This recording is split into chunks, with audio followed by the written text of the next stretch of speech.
In this video, I'm going to teach you how to play 7 Days to Die Split Screen PS5. So in order to play this particular game on your PS5 on split screen, I have in here this thread that should be able to answer our queries. As you can see, this user is just going to buy PS5 just for this game. However, as you can see, they haven't bought a PS5 because of the lack of split screen gain. So in this, you need to buy another console for this because 7 Days to Die doesn't allow split screen, or it allows it, but PS5 doesn't allow it. So games like this is really good.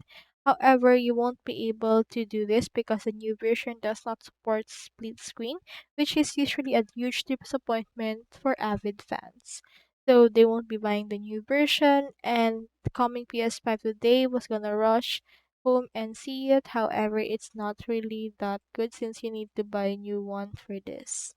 So that's all there is today, and I hope this video helped you out.